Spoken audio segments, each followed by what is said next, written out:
Hi, I'm Emma.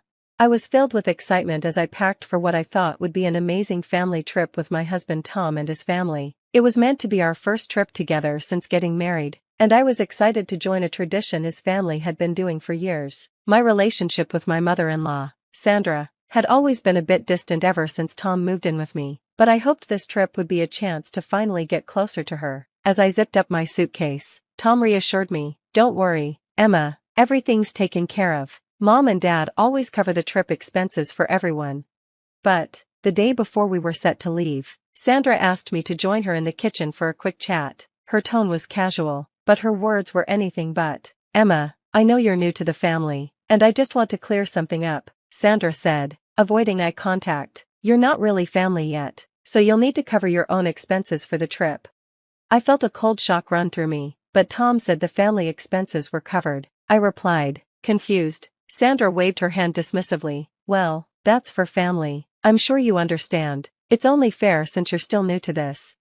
I tried to keep my cool, though her words stung. "I see. Thanks for letting me know, Sandra." As soon as she left the room, I called Tom, my hands shaking slightly as I held the phone. "Tom, your mom just told me I'm not considered family and have to pay for myself on the trip. Did you know about this?" There was a pause before Tom responded, his voice filled with anger. "What? No, she never mentioned that. That's not right, Emma."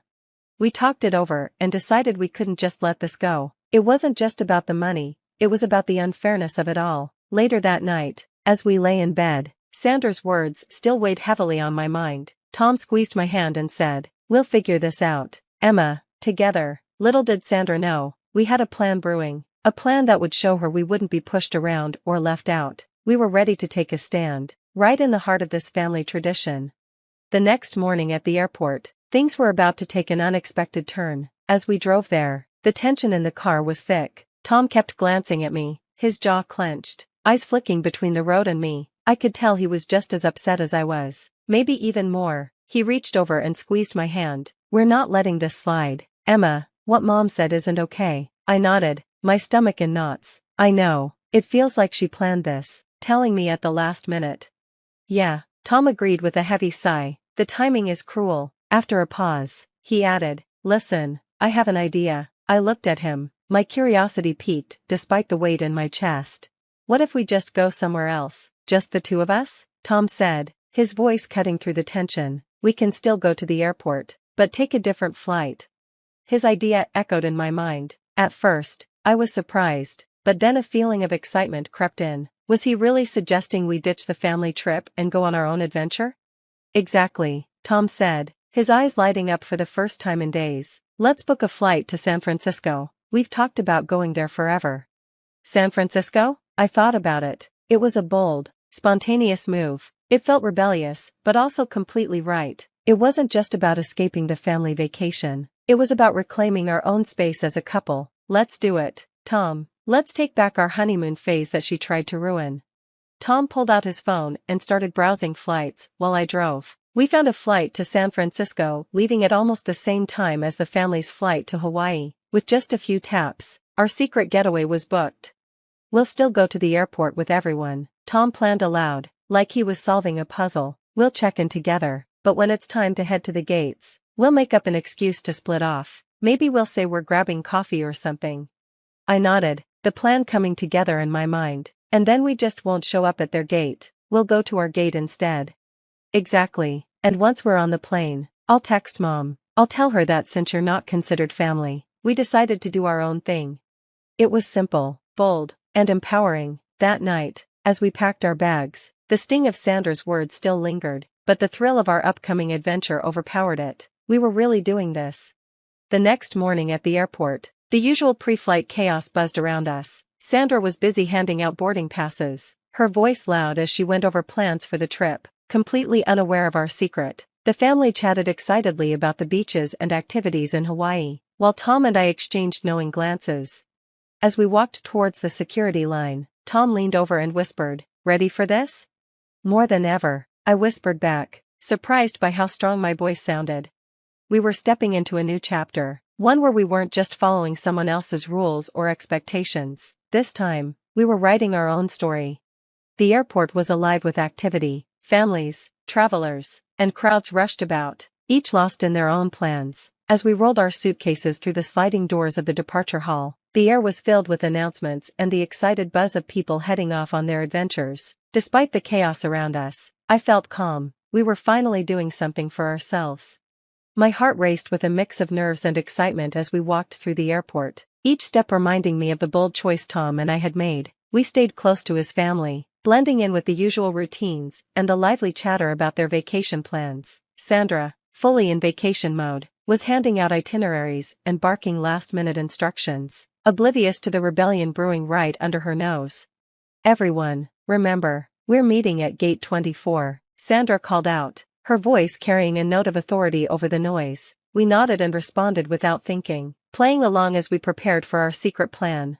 The plan was simple, but bold. As we neared the security checkpoint, Tom leaned in and whispered, "Ready for the coffee trick?" I nodded, feeling both tense and excited. "Let's do it." After clearing security, the family headed straight for gate 24, but Tom gently tugged my arm, leading me toward a nearby coffee shop. "We're just grabbing a quick coffee," he called out casually to the group. Sandra barely gave us a glance, too focused on gathering everyone at the gate. Once inside the coffee shop, we waited until the family was out of sight, then made a quick, quiet exit in the opposite direction, heading toward a different part of the terminal. My heart pounded as we looked around to make sure no one from the family could see us. It felt like something out of a spy movie, sneaking through the airport with our own secret plan. When we found our gate, the relief was immediate. The departure screen confirmed our flight to San Francisco, and we finally sat down, feeling a little more at ease.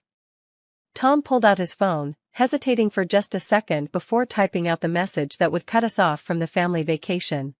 "Mom, since Emma isn't considered family yet, we decided it's best to do our own thing this time. We're heading to San Francisco instead and we'll spend the week there. We needed to do what's best for us right now.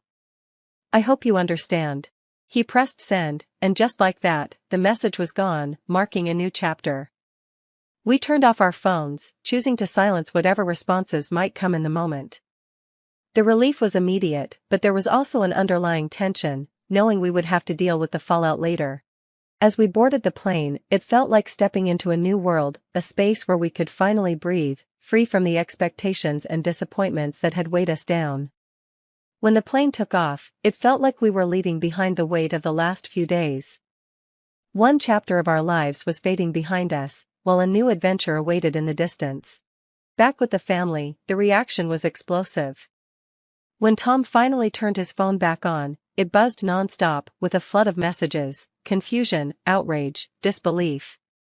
Texts from Sandra and other family members filled the screen, each one reacting to our decision.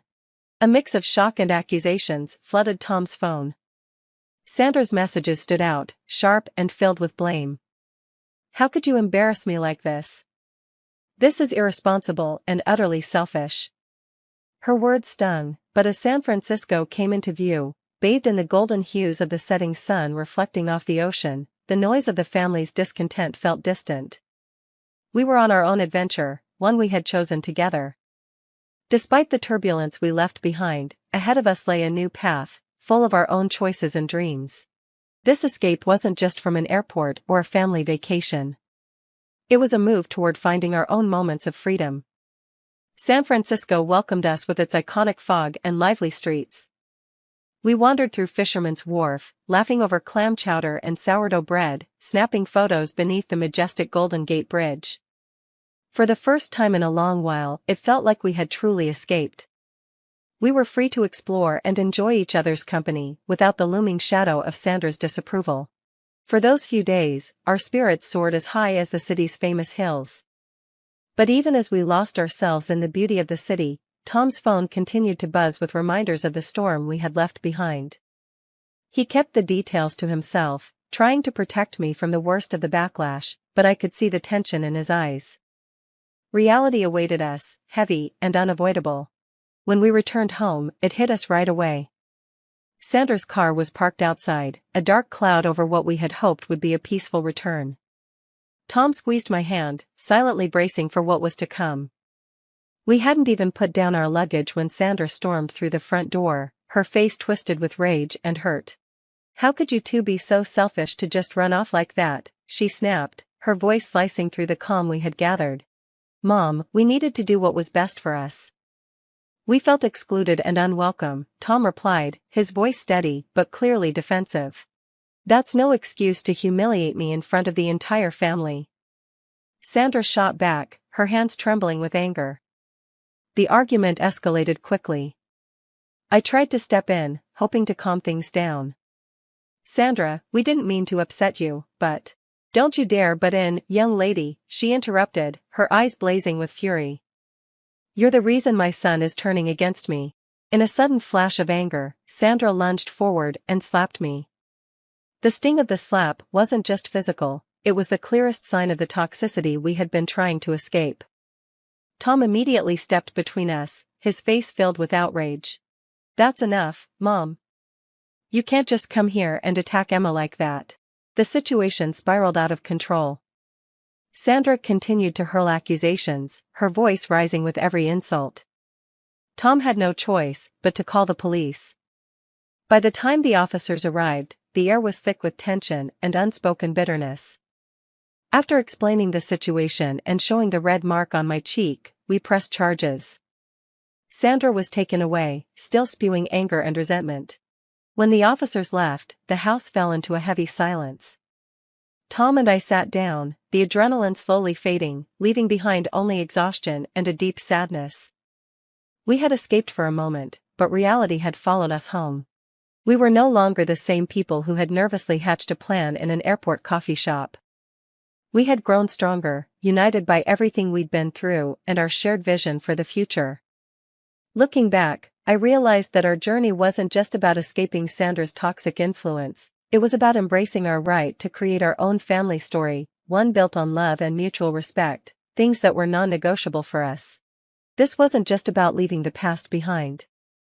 It was about moving forward into a life we had chosen together, a life where every new day was a testament to our resilience and our commitment to never settle for less than we deserved. As moving day approached, I glanced at the packed boxes around us, a symbol of our readiness for a fresh start. This wasn't the end of our story, it was the beginning of a bold new chapter. A chapter filled with hope, peace, and the promise of building something beautiful, on our own terms. As we closed the door on our old life, we stepped confidently into our future, ready to write our own narrative. And that's the end of our story, everyone. Now, I want to ask you, do you think it's justifiable to cut ties with family members if they continually disrespect your boundaries? I'd love to hear your thoughts and experiences in the comments below. If this story resonated with you and you want to see more content like this, don't forget to hit that like button and subscribe to our channel. Your support helps us continue sharing these stories. Let's keep the conversation going in the comment section.